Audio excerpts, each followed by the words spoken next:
Assalamualaikum warahmatullahi wabarakatuh. Perkenalkan, saya itu Sama Hernisa dengan NIM 3022411085. Di sini saya ingin menjelaskan materi memahami definisi peran, jenis bank, serta lembaga keuangan lainnya. Yang pertama ada definisi bank. Bank adalah lembaga keuangan yang memiliki 3 kegiatan utama: menghimpun dana dari masyarakat dalam bentuk simpanan. Yang kedua ada menyalurkan dana kepada masyarakat dalam bentuk kredit dan pembiayaan. Yang ketiga memberikan jasa keuangan lainnya. Nah, menurut Otoritas Jasa Keuangan sendiri, bank berfungsi sebagai finansial, yaitu penghubung antara pihak yang memiliki kelebihan dana, surplus, dan pihak yang membutuhkan dana. Yang artinya orang yang punya uang menyimpan di bank, orang yang butuh uang meminjam dari bank.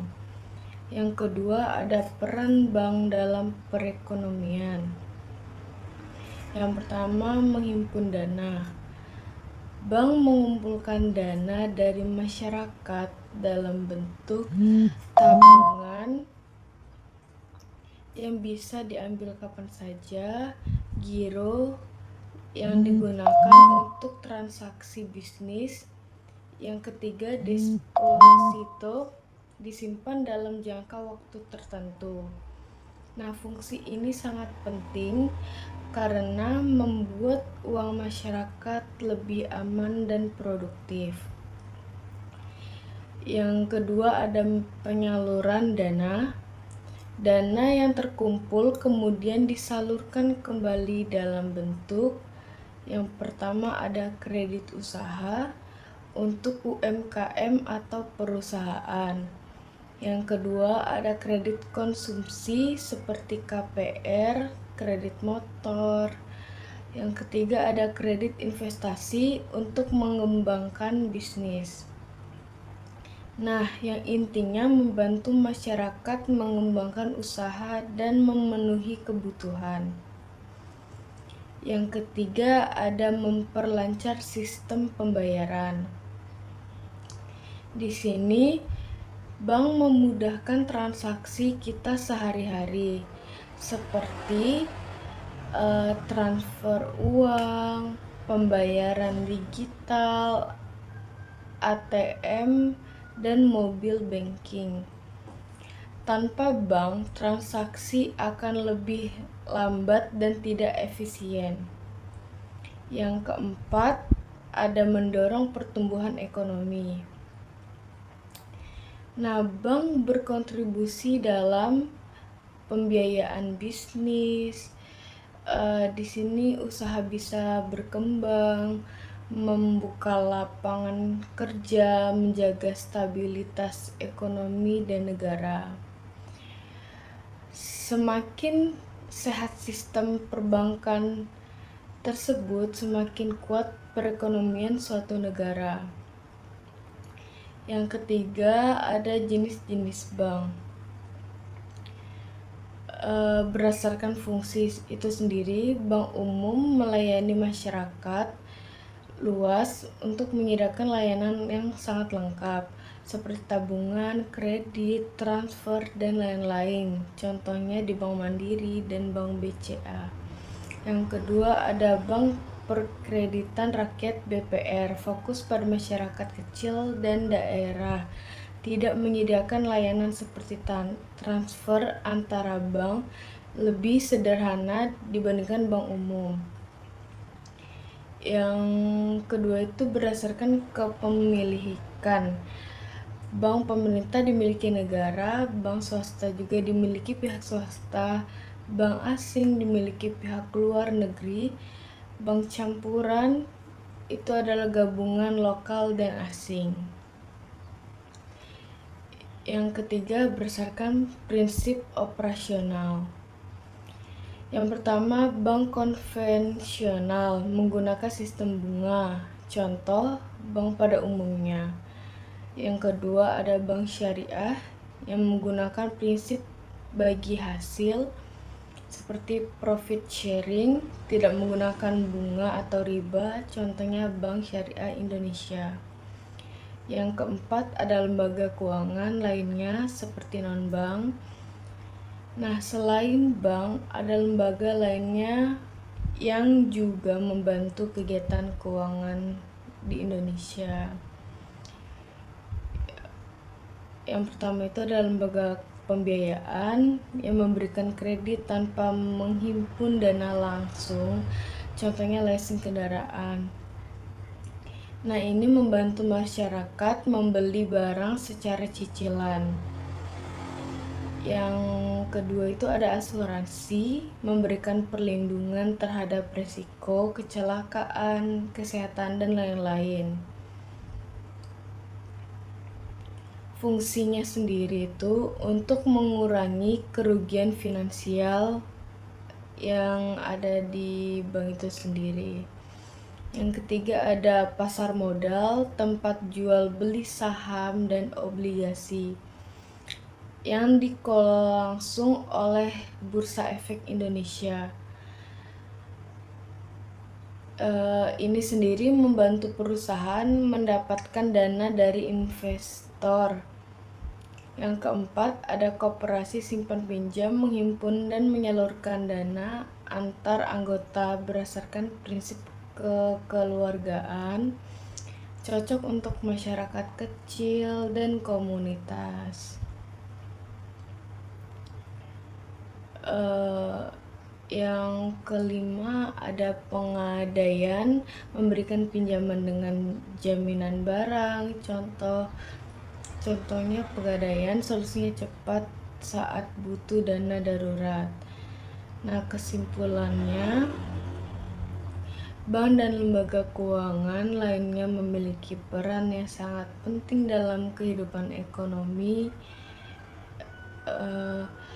Bank tersebut juga berfungsi sebagai perantara utama dalam peredaran uang. Lembaga non-bank melengkapi layanan seperti pembiayaan investasi dan perlindungan. Yang keduanya itu bekerja sama untuk menciptakan sistem keuangan yang stabil dan mendukung pertumbuhan ekonomi masyarakat. Di sini kita lanjut dengan materi yang kedua, memahami struktur dan fungsi sistem keuangan. Yang pertama itu kita menjelaskan pengertian sistem keuangan itu sendiri. Sistem keuangan adalah suatu sistem yang berdiri dari lembaga pasar, instruktur, dan mekanisme yang berfungsi untuk mengalirkan dana dari pihak yang memiliki kelebihan dana kepada pihak yang membutuhkan dana. Di Indonesia sendiri, sistem keuangan diawasi oleh otoritas jasa keuangan dan dijaga stabilitasnya oleh Bank Indonesia. Tujuannya apa sih? Tujuan utamanya itu menjaga kelancaran peredaran uang, mendukung kegiatan ekonomi, menjaga stabilitas ekonomi, dan yang kedua itu ada struktur sistem keuangan. Nah, struktur sistem keuangan itu sendiri terdiri dari beberapa komponen utama. Yang pertama itu ada lembaga keuangan.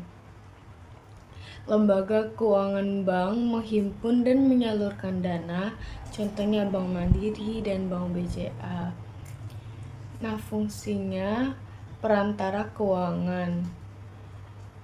Yang kedua itu ada lembaga keuangan non-bank, melengkapi peran bank seperti asuransi, perlindungan risiko, penggadaian, sama dengan pinjaman dengan jaminan, koperasi simpanan pinjam anggota, leasing yang membiayain barang. Lebih spesifiknya itu sesuai dengan kebutuhan masyarakat itu sendiri. Yang kedua itu ada pasar keuangan. Pasar keuangan itu ada dua. Yang pertama, pasar uang jangka pendek kurang dari 1 tahun, contohnya deposito, surat berharga, dan jangka pendek. Yang kedua itu ada pasar modal jangka panjang, contohnya saham dan obligasi, dikelola oleh Bursa Efek Indonesia, yang berfungsi sebagai tempat bertemunya investor dan perusahaan.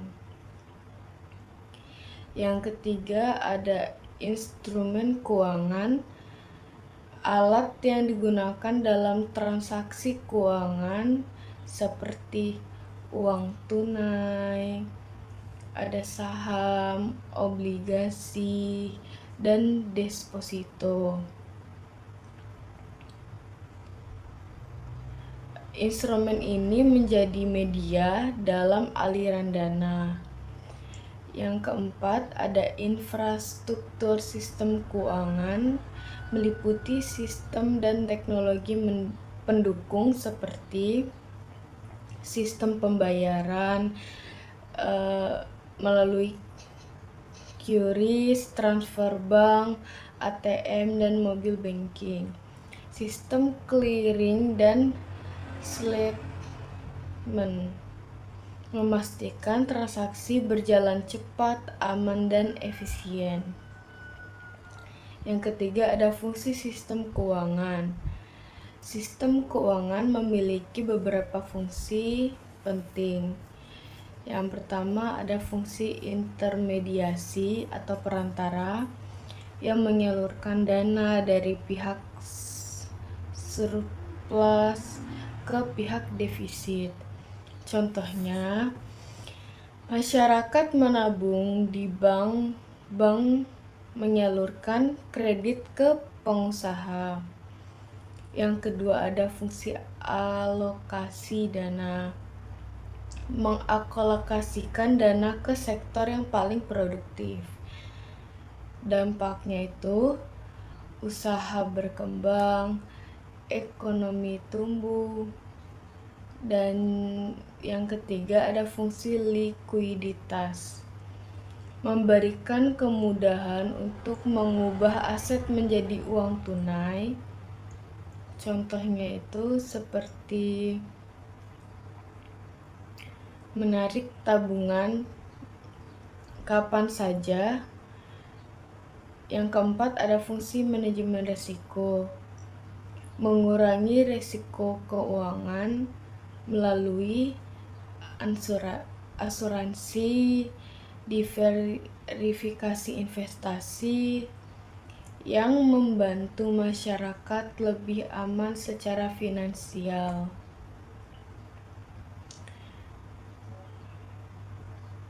Yang kelima ada fungsi sistem pembayaran, mempermudah transaksi ekonomi, pembayaran digital, transfer dana seperti e-wallet,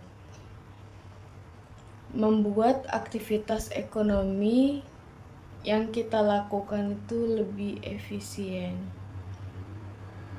Yang keenam ada fungsi stabilitas ekonomi, menjaga stabilitas sistem keuangan agar tidak terjadi krisis.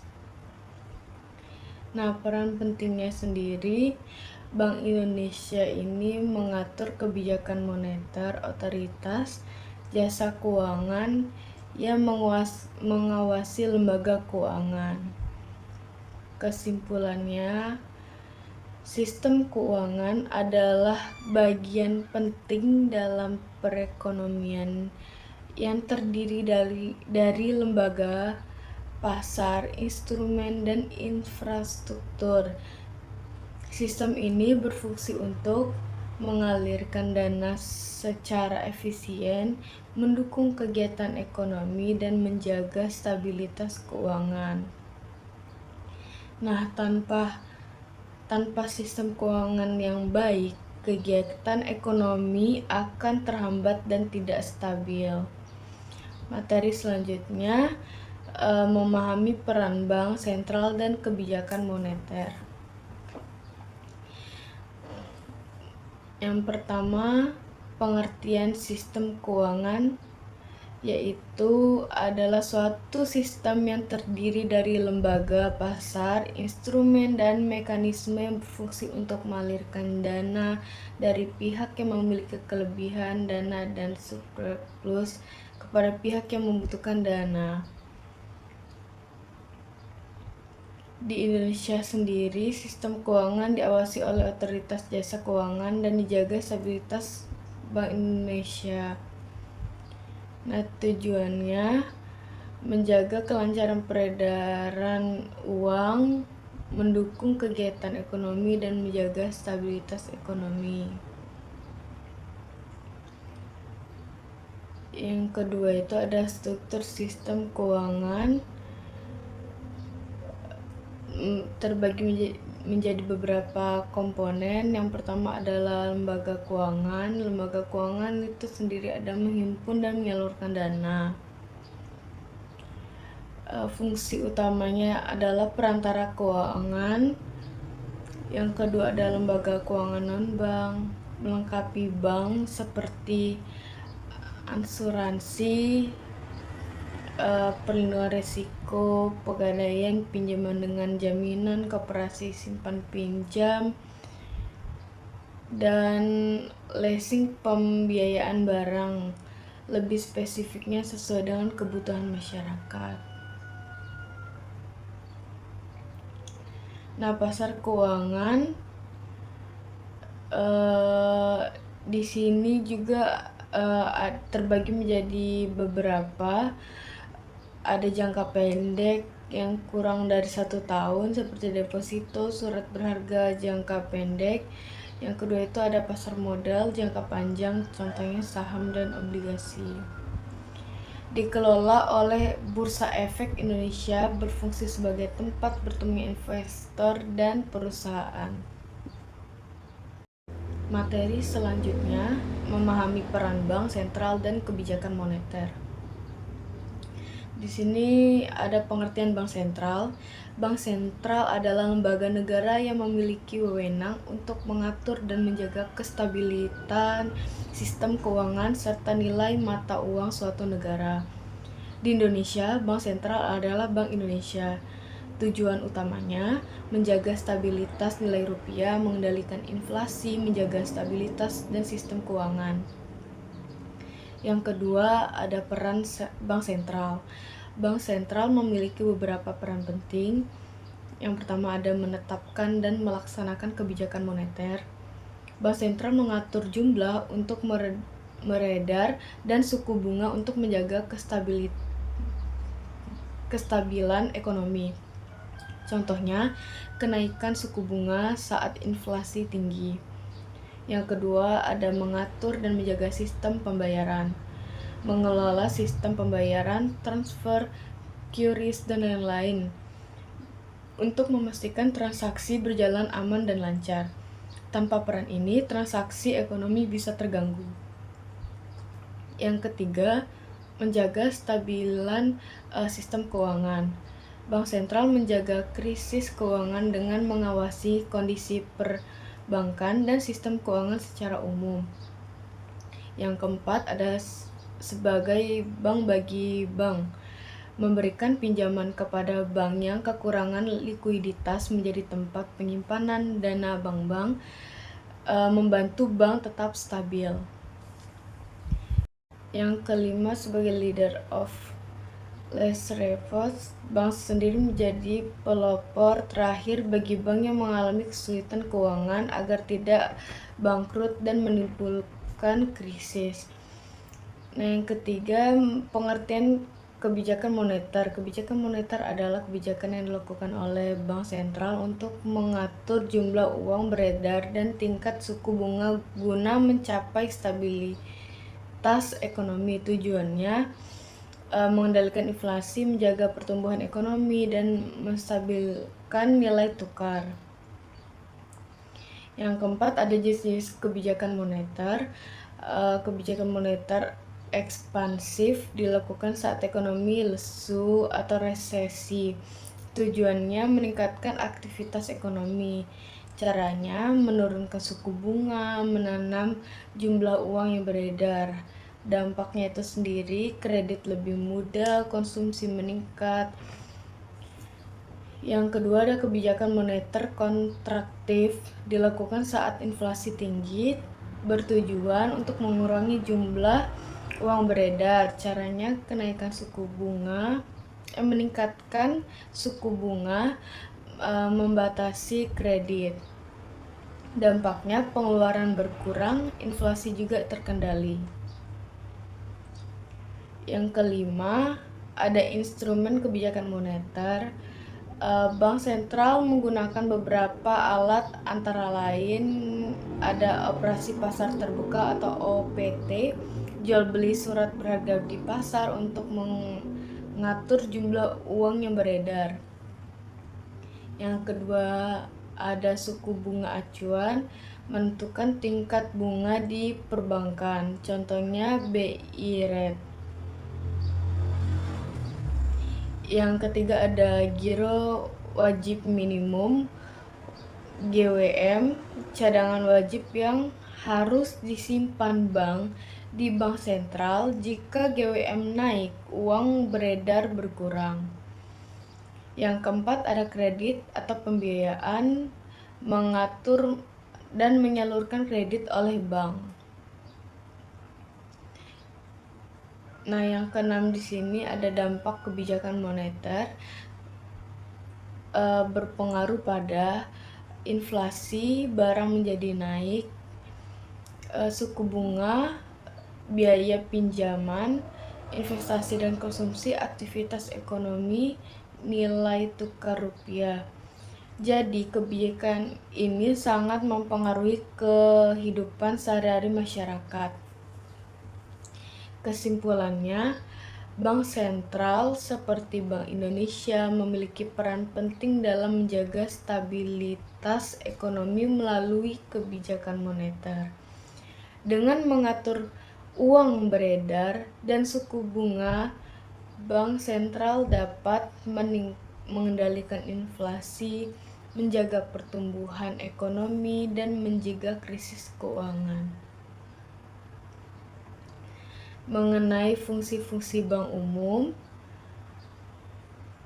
di sini kita menjelaskan pengertian bank umum. Bank umum adalah bank yang melaksanakan kegiatan usaha secara konvensional atau syariah dan memberikan jasa dalam lalu lintas pembayaran. Menurut Otoritas Jasa Keuangan itu sendiri, bank umum berfungsi sebagai lembaga keuangan yang melayani masyarakat secara luas dalam berbagai aktivitas keuangan. Nah, yang kedua ada fungsi-fungsi bank umum. Yang pertama, fungsi intermediasi. Ini adalah fungsi utama bank umum yang menjelaskan bank menghubungkan pihak yang memiliki kelebihan dana dengan pihak yang membutuhkan dana. Contohnya, masyarakat menabung di bank menyalurkan dana tersebut sebagai kredit kepada pengusaha. Manfaatnya, dana menjadi produktif dan mendorong pertumbuhan ekonomi. Yang kedua ada fungsi menghimpun dana atau funding.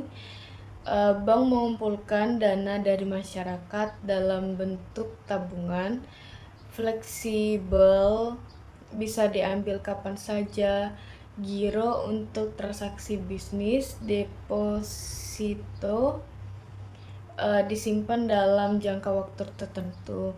Nah, bertujuan menyediakan sumber dana bagi bank, memberikan tempat penyimpanan yang aman bagi masyarakat. Yang ketiga ada fungsi menyalurkan dana atau lending. Dana yang dihimpun kemudian disalurkan kembali dalam bentuk kredit seperti kredit usaha UMKM atau perusahaan, kredit konsumsi KPR atau kendaraan juga. Terus ada kredit investasi.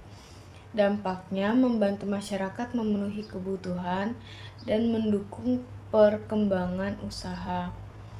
Yang keempat, ada fungsi menyediakan jasa keuangan atau servis. Bank juga menyediakan berbagai layanan jasa seperti transfer uang, ATM dan mobil banking, pembayaran tagihan, penukaran valuta asing, yang bertujuan untuk mempermudah transaksi keuangan sehari-hari. Fungsi penciptaan uang atau money creation, bank umum dapat menciptakan uang giral melalui proses pemberian kredit. Penjelasan sederhananya, saat bank memberikan pinjaman, uang tersebut masuk ke rekening nasabah dan menambah jumlah uang beredar. Dampaknya, meningkatkan aktivitas ekonomi, mempercepat peredaran uang. Fungsinya mendukung sistem pembayaran.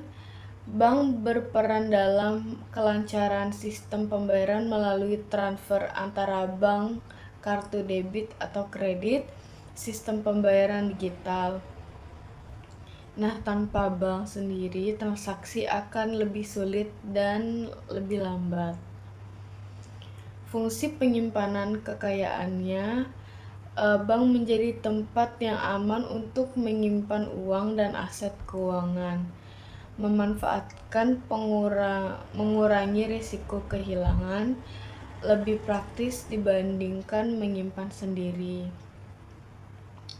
Fungsi pengelolaan risiko, bank membantu mengurangi risiko keuangan melalui diversifikasi kredit, layanan keuangan lainnya, yang membantu stabilitas ekonomi secara keseluruhan.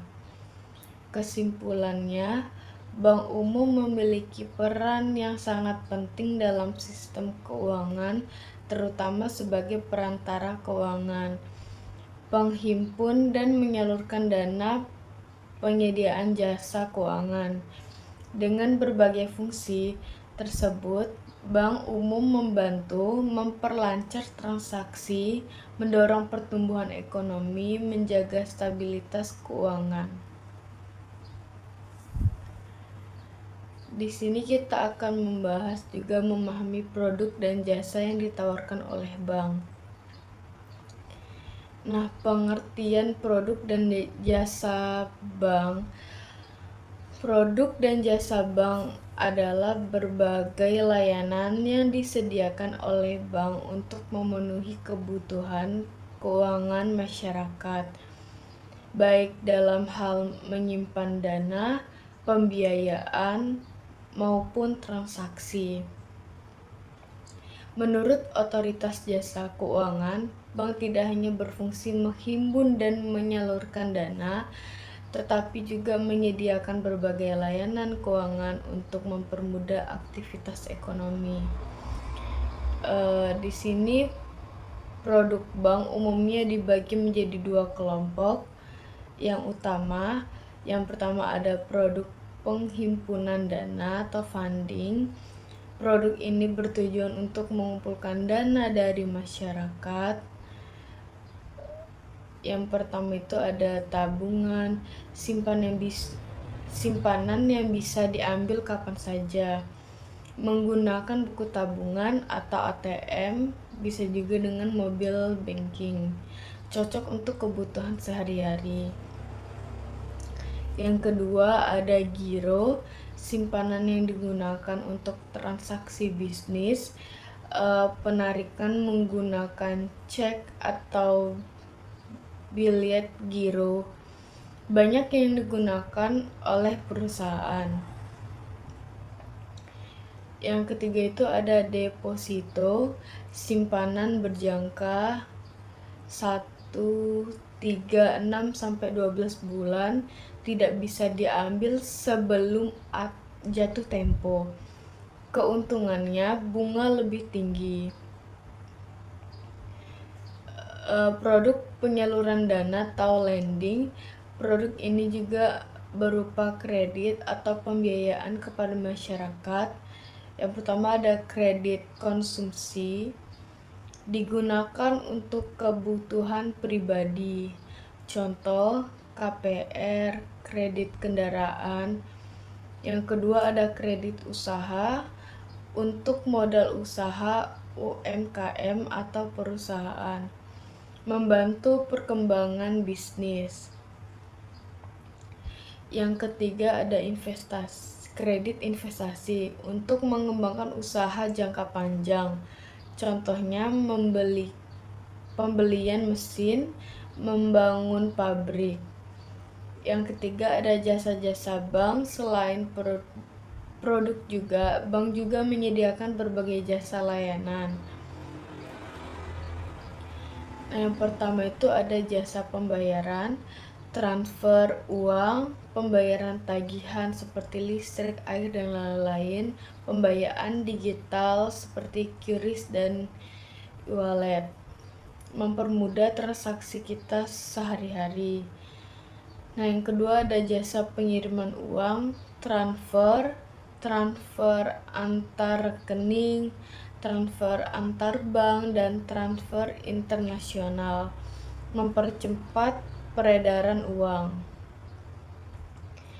Nah, yang ketiga ada jasa penukaran valuta asing, penukaran mata uang asing atau falas, pentingnya untuk kegiatan internasional. Yang keempat ada jasa penyimpanan barang berharga, safe deposit box SDB, menyimpan dokumen atau barang berharga dengan aman. Nah, yang kelima itu ada jasa inkaso dan clearing, penagihan pembayaran antar daerah. Kalau untuk inkaso, clearing penyelesaian transaksi antar bank yang mendukung sistem pembayaran nasional. Lanjut, ada jasa kartu ATM debit kredit. Kartu ATM tarik tunai, debit untuk pembayaran langsung, kredit untuk pembayaran dengan sistem utang yang mempermudah transaksi tanpa uang tunai. Terus ada jasa layanan digital atau mobile banking dan internet banking, membantu layanan bank lebih cepat dan praktis. Contohnya sendiri bank di Indonesia, beberapa bank yang menyediakan produk dan jasa tersebut antara lain ada Bank Mandiri, Bank BCA, dan Bank Syariah Indonesia. Manfaat produk dan jasa bank: menyimpan uang dengan aman, mempermudah transaksi, membantu pembiayaan kebutuhan, mendukung kegiatan usaha dan investasi. Nah, kesimpulannya, produk dan jasa bank sangat beragam dan memiliki peran penting dalam kehidupan ekonomi masyarakat. Nah, produk bank meliputi penghimpunan dana dan penyaluran dana. Jasa bank membantu mempermudah transaksi dan layanan keuangan. Terus dengan adanya produk dan jasa tersebut, bank menjadi bagian penting dalam mendukung aktivitas ekonomi modern.